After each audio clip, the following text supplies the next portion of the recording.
आज बुद्ध पूर्णिमा है और बुद्ध पूर्णिमा के दिन भगवान बुद्ध का जन्म हुआ था। तो भगवान बुद्ध के विषय में मैं कुछ बताता हूँ। वर्तमान नेपाल में एक लुम्बिनी नामक जगह है। उस लुम्बिनी नामक स्थान पर शाक्य वंश के एक राजा थे शुद्धोधन और उनकी पत्नी माया देवी। उनके एक बालक का जन्म हुआ 6वीं शताब्दी में। उस बालक का नाम रखा गया सिद्धार्थ। तो कुछ लोग आए ज्योतिषी, उन ज्योतिषियों ने कहा कि इस बालक का हम भविष्य बताएं तो ये बालक या तो एक महान राजा बनेगा या फिर एक महान सन्यासी बनेगा। तो पिता चिंतित हो गए कि अगर महान सन्यासी बना तो फिर मेरे राज्य का क्या होगा, और महान राजा बना तो निश्चित रूप से मेरे लिए एक लाभ का विषय है, मेरे राज्य को संभालने वाला कोई ना कोई तो पैदा हो ही जाएगा। तो पिता ने एक व्यवस्था की। उन्होंने कहा कि अगर मैं इसको महल से बाहर ही ना निकलने दूं और सारी व्यवस्थाएं इसके खेलने की, इसके विद्याध्ययन की और इसके शस्त्र और शास्त्र चलाने के विद्याओं की वो महल के भीतर ही कर दूं, तो ये शायद सन्यासी नहीं बनेगा, दूसरे सन्यासियों के संपर्क में नहीं आएगा। तो उन्होंने ऐसा ही किया। तो सिद्धार्थ जो थे वो महल की चारदीवारी के भीतर ही खेलते, सारी विद्याएं सीखते। एक दिन उनके किसी रिश्तेदार ने अपनी धनुष विद्या का प्रदर्शन करते हुए उड़ते हुए पंछी में तीर मार दिया और वो पंछी नीचे गिर गया। सिद्धार्थ ने जब देखा कि महल में गिरा हुआ वो पंछी खून से लथपथ था, तब उन्हें भीतर से करुणा व्याप्त हुई। बोले कि ये किसने मारा? तब उनका भाई, जो रिश्तेदार जिसने उस पक्षी के तीर मारा था, वो आया कि ये मैंने मारा है, ये मेरी प्रतिभा का प्रदर्शन है। तो सिद्धार्थ उस पर नाराज हुए, बोले कि ये किसी जीव के प्रति हिंसा, क्या तुम्हारी प्रतिभा हो सकती है? उस जीव ने तुम्हारा क्या बिगाड़ा? तो सिद्धार्थ के भीतर करुणा उत्पन्न हुई। उस करुणा के वशीभूत होकर सिद्धार्थ उसका उपचार करने लगे और उस पक्षी को उन्होंने स्वस्थ बना दिया। तो सिद्धार्थ के भीतर जीव मात्र के प्रति बहुत करुणा थी। लेकिन सिद्धार्थ सभी विद्याओं में निपुण हो चुके थे, उस महल की चार दीवारी के भीतर रहते हुए भी। अचानक एक दिन कहीं से खबर आती है कि पास के ही किसी राज्य के राजा की पुत्री का स्वयंवर है। तो उनके पिता को ऐसा लग रहा था कि सिद्धार्थ को अगर भेजा जाए तो ये शायद स्वयंवर को न जीत पाएगा, परंतु फिर भी सिद्धार्थ को उन्होंने भेजा। तो वहाँ की राजकुमारी थी यशोधरा। तो बड़ी सुंदर थी और बड़ी ही गुणवान स्त्री थी। तो सिद्धार्थ ने विभिन्न प्रतियोगिताओं में प्रथम स्थान प्राप्त करते हुए अलग अलग राज्यों से आए हुए राजाओं को परास्त किया, उनके राजकुमारों को परास्त किया और यशोधरा के साथ अपना विवाह संपन्न करके वो उन्हें अपने पिता के यहाँ पर अपने महल में आए। तो इस तरह से समस्त राज्य में सिद्धार्थ की जय होने लगी कि महान सन्यासी न बन के शायद महान राजा बनेगा, कि इतना वीर है।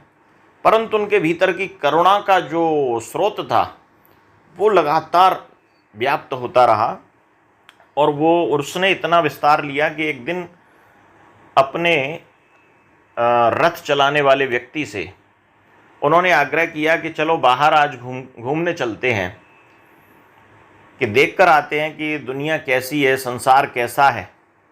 तो जब वो बाहर गए, रथ पर बैठकर अपने सारथी से कहा कि मुझे इधर उधर ले चलो, तो उन्होंने 3 प्रकार के व्यक्ति देखे।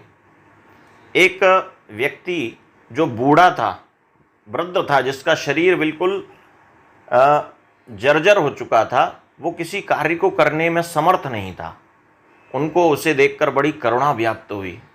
दूसरा व्यक्ति उन्होंने देखा कि रोगी व्यक्ति, और तीसरा व्यक्ति एक शव के रूप में देखा। और उन्होंने देखा कि इन तीनों प्रकार के व्यक्तियों में एक दुख का संचार हो चुका था। और उन्होंने जब अनुभव किया कि मानव के जीवन में क्या दुख होते हैं, तो उन्होंने कहा कि इस दुख से निवृत्त होने के लिए, इस दुख से पार पाने के लिए कहीं ना कहीं कोई ना कोई तो रास्ता होगा। तो उन्होंने उनका मन जो था वो विचलित होने लगा, उनका मन जो है करुणा से व्याप्त होने लगा कि मुझे इस संसार को इस प्रकार के दुखों से निवृत्त करना है, इस प्रकार के दुखों से दूर करना है। मन विचलित होने लगा। कुछ समय तक उनके मन में द्वंद्व चलने लगा। फिर एक दिन उन्होंने निश्चय किया कि मैं संन्यास लूँगा, और रात में वो अपनी पत्नी यशोधरा और पुत्र राहुल को छोड़कर वो निकल गए वन की ओर। एक स्थान पर बैठकर उन्होंने तपस्या आरंभ कर ली। बहुत दिन हो गए उनको कोई ज्ञान प्राप्त नहीं हुआ, और लगभग 49 दिन तक वो लगातार साधना में लीन रहे। तभी उन्होंने एक अनुभव किया। वो अपने जीवन का मार्ग निश्चित नहीं कर पा रहे थे कि मैं किस मार्ग की ओर जाऊं।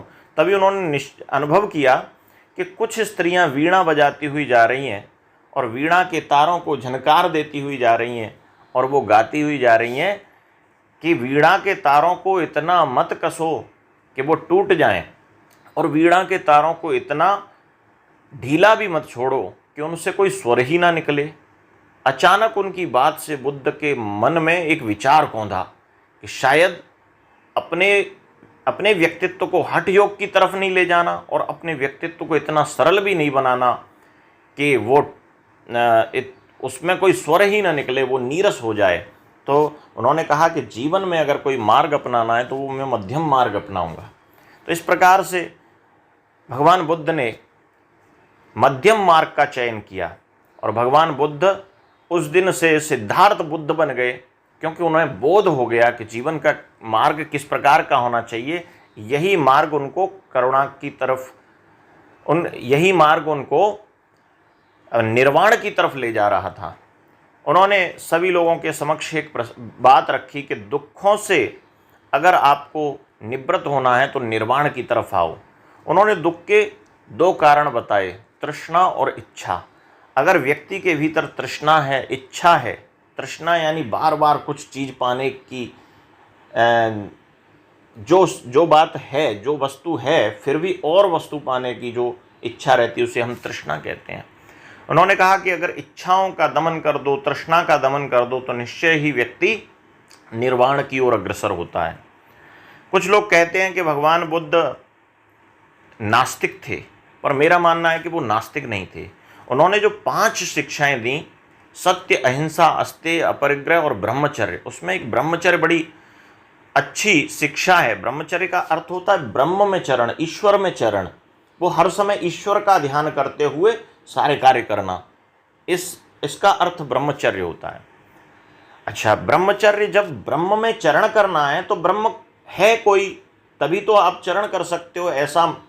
ऐसा आपके भीतर कोई विश्वास है कि ब्रह्म का अस्तित्व है, तभी आप ब्रह्म में चरण कर सकते हो। इसका मतलब है कि आप ब्रह्म को मान रहे हो, इसका मतलब आस्तिक हो, नास्तिक नहीं। नास्तिकता बात तो हो सकता है कि बाद में कोई लेखक आए हों जो बुद्ध के जीवन पर कुछ लिख रहे हों, उन्होंने नास्तिकतावाद की थ्योरी दी हो, लेकिन वास्तव में वो नास्तिकतावादी नहीं थे। दूसरी बात, वो कहते हैं अपदीपो भव, अपने आप को एनलाइट करो, अपने भीतर का जो ज्ञान है उसको अपने भीतर से किसी भी समस्या का समाधान खोजो। एक समय ऐसा था जब सनातन ग्रंथों की व्याख्या करने वाले बहुत कम सही लोग रह गए थे। कुछ लोग अपने मठों या फिर अपने अहंकार में आकर वो उनकी गलत व्याख्या कर रहे थे।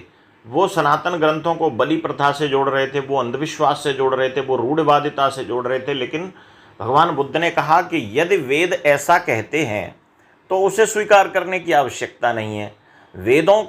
लेकिन वास्तविक रूप से वेदों का जो व्याख्याता हैं उनकी आज कमी रह गई है संसार पर। तो इसलिए वेद कहाँ से निस्सृत है? परमात्मा से निस्सृत है। वेद और परमात्मा के भीतर जो हमारे भीतर जो आत्मा बैठी है वही परमात्मा का अंश है। तो अब अपनी आत्मा से पूछो, जब आप कोई कार्य करने जा रहे हो तब आप उनसे पूछो कि ये कार्य ठीक है या नहीं।